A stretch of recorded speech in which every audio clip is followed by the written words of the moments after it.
Welcome to Business Over Borders. I'm your host, Leo Tucker, and I'm joined here today by Reach's Chief Revenue Officer, Matthew Cannon. Welcome to the show. Now, I brought Matthew on today to talk about product market fit and why it's so important for businesses of all sizes. Let's talk a little bit about where Reach started, what the product offering was, what the product marketing fit was, and how that looks today. Yeah. So I think when you look at the success of any company, product market fit is essential. And one error that I made, like thinking when we first started here, is like, okay, well, once we find product market fit, we're good and everything just keeps growing. Wrap it up. And the truth is that it's ever changing with market dynamics, competitors, what's just happening in the world. You're going to have to continually monitor that and see it to make sure that you have product market fit. It's changed drastically with Reach over the last 10 years. There is one thing of like, what values are you providing and what is that core mission? That usually doesn't change, but then how the product evolves within that, what type of companies you're targeting or how they're integrating or certain products and features that that are the main focus. When I look at Reach, from when we first started 10 years ago, when I started, the core values were really helping companies sell globally, like taking all the complexities about currency, being able to process locally, to increase conversion, handle all of the headaches and complexities with global tax, everything. That has never changed. Right. But over time, how people utilize the product, how do they come to the product, what features and things have become more important that weren't as important over the time has greatly affected. But the core mission and value of the service and solutions we do have stayed the same. Yeah, the what hasn't changed, but the how has. Well, let's talk about the how a little bit. So give me an example of something that looks different today than it did when we first started. Right. So when we first started, there was an enormous pain for going global. And a lot of the retailers, like for our ICP, for like our ideal customer, were kind of larger, and they would usually be on like these custom bespoke platforms, and they needed a lot of flexibility. And there wasn't too many companies that really solved what we did.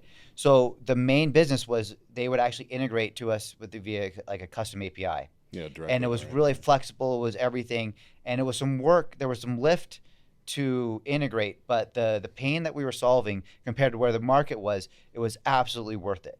A lot of times, like with these custom platforms, they have technical debt. So to get onto their roadmap and get the justification to do this, it's no longer that, like, even all of the value you're providing may not provide enough because it's no longer good enough just to, again, save them money or increase conversions. You also have to be like super easy to integrate or plug into their existing infrastructure and not cause problems. So moving from that original model where a customer would integrate directly to our API, we would fit them into the roadmap, what pivot happened to start making that process a little bit easier? Like, how did we adjust? Well, first is like identifying where the problem is. And this is something that all companies have to continually monitor. It's through growth, how your conversion rates are doing, everything is to keep in mind, do you have product market fit? And what we started to realize is that our values were still very strong. We were getting on a lot of calls. We were getting very deep in the process with a lot of these enterprise clients. But what we were realizing is the go live would get pushed and get pushed and get pushed. Right. And we were realizing that things just weren't closing like they were before. The core issue was the integration. They no longer, you couldn't win. Even if the CFO or the e-commerce director or whoever wanted to utilize our services and we figured all this pain, they couldn't get in the priority onto the technical roadmap and then be able to stick to that priority. Right. So we had to look at it. Once you have the problem, then how do you solve that problem? Yeah. How was that solved? You have the value proposition is still strong, but the how is tricky. So right. So we basically built like an embedded solution where the values and the solution we did, but we took out the integration part. We basically kind of back in, we looked at how do we utilize it where they don't have to change anything in their systems and we just work. So we eliminate that. And that took a lot of work and strategic and building in that. But once we were able to do that, then it was very clear that we had product market fit. Yeah, so you kept the same value add, but you made the road to get there much shorter and much smoother. Exactly. Now, was that an overnight kind of change? Like, oh, we should look at the platforms and see how they're connected. Let's just do that. Or were there sort of several iterations of that over time? Several iterations over time, and finding out what works, how you do it. Because it's not just as easy. It sounds simple. It's like, okay, well, just get rid of the integration process. Yes, get rid of it. Sounds easy. Yeah. But again, we looked at our core value. Our core value is we take utilizing reach as like kind of like a merchant of record or reseller for all these other markets. It's really all the pain we do is from like utilizing our existing corporate structure and entities and operations globally that you can just plug into to really optimize your global sales, increase sales, reduce cost, eliminate all the liability. That's like our core focus, and that's our value. Understanding our value, you can go in and say, well, if our core value is, then how do we utilize these platforms to then enable this core value? Yeah. And it changes a little bit depending on how the platform is done, which we had to iterate and go into. And there is still a huge technical piece to it to like capture all that data and do everything and provide our value into that. But by doing that and enabling it, it's now, once you eliminate the blocks we had where we didn't have product market fit, you can see incredible growth. What sort of things would a company be wise to look at? Like, what do you measure? How do you measure whether or not you're just a fit for the market you're trying to sell into? When you're looking at product market fit, depending on where you are with the product, there's multiple things you need to look at, right? Like you can look at just, are you able to get some initial companies live through it, and then track their usage, what they're doing. Right. And then you can look at, well, like, are they referring clients? Are you able to then consistently bring it in? And then you just start to really, really go in and scale. Then it becomes like, can the numbers start to be predictable?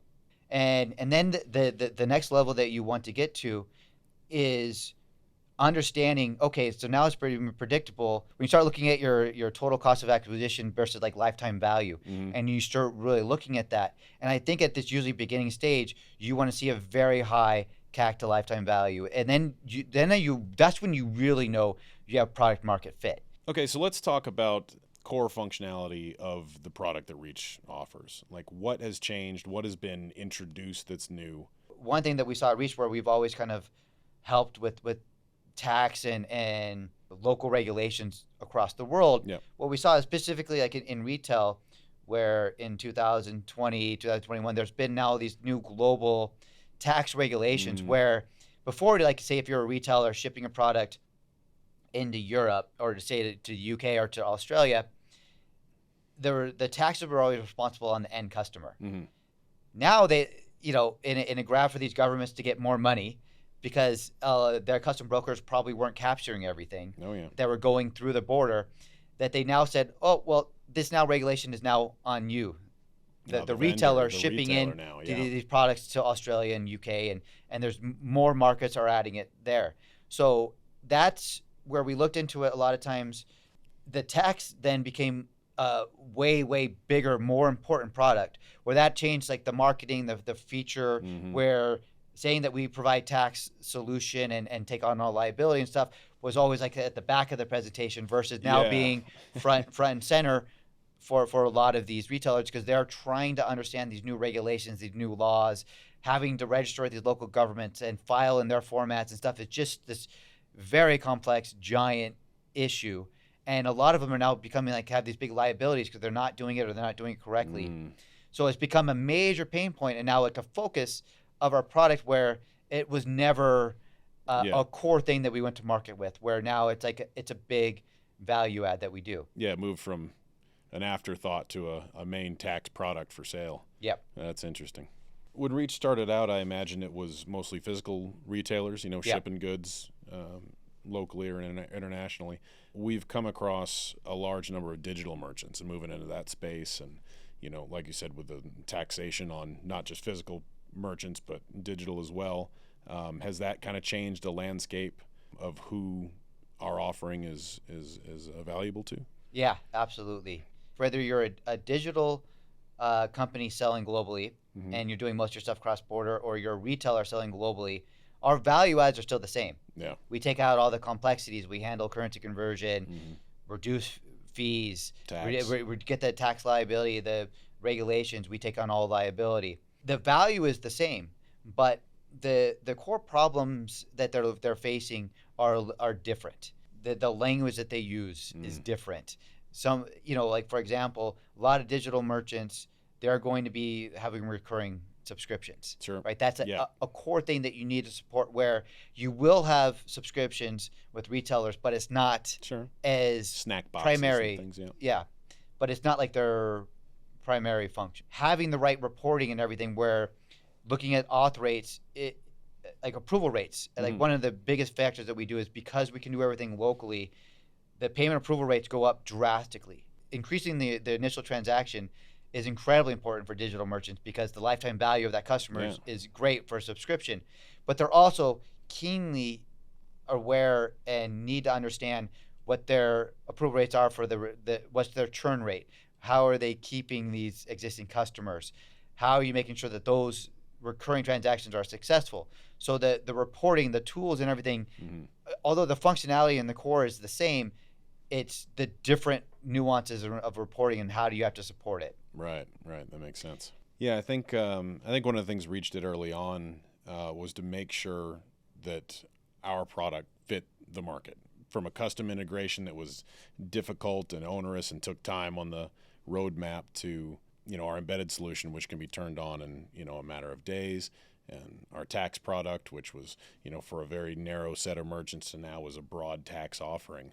Reach is a good example of finding product market fit, and not necessarily pivoting, but evolving into different spaces and changing that product to to maximize our customer base. Yeah, and I'm sure it will continue to evolve. It's something that you can look at the data, internal data and stuff, but I think it's also the world moves so fast. Yeah. And so I like things I like to keep on my radar is like, well, what's going on with the global tax regulations? What new countries are coming in with new stuff and changing tax laws? Or what we're seeing now is with all of these new tax laws, then you start to see lawsuits come in, because it's always very vague when they initially do it, and then there's usually a couple big lawsuits that happen, and then you now have like standing, and then you can say, okay, this is case now law it. For it, yeah.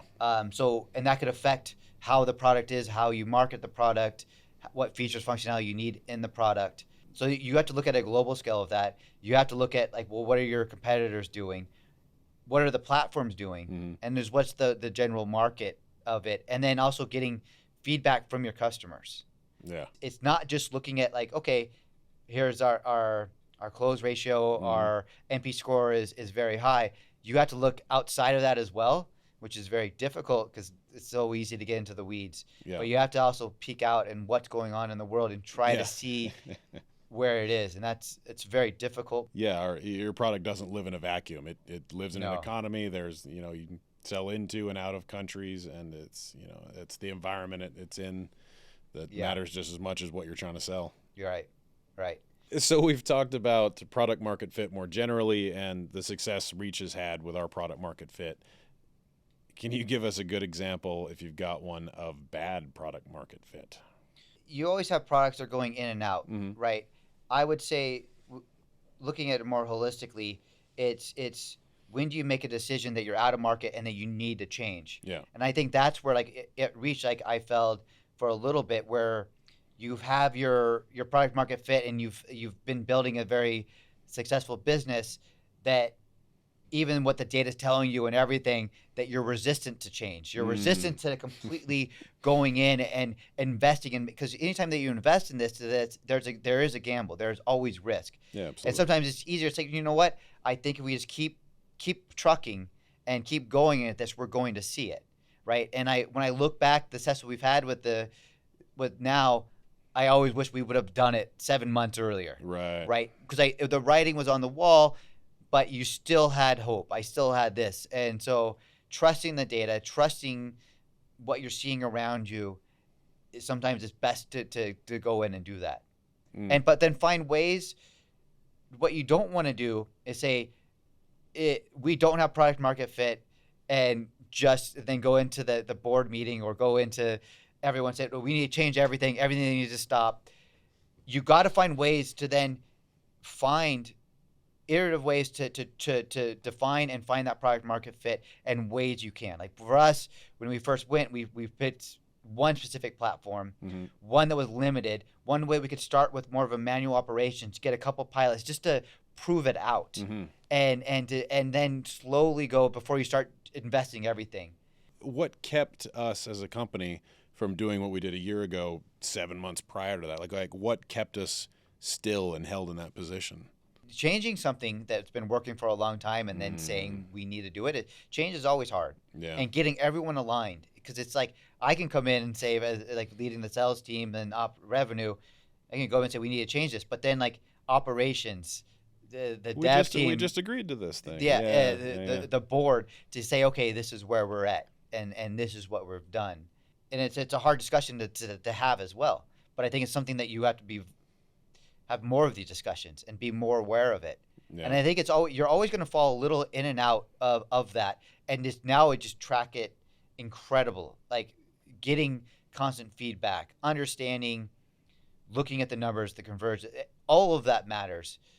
And then continuing trying other places, just seeing what's going on in the world. All right. Yeah, thanks for sharing that with us. Yeah. Well, I guess that's all we got for today. Thanks, everybody, for joining in. If you thought this was interesting or fun or both, go ahead and like and subscribe and hit that little bell if you want to hear more when we release episodes. Thanks. Brought to you by the Reach Network. Visit withreach.com/network for more.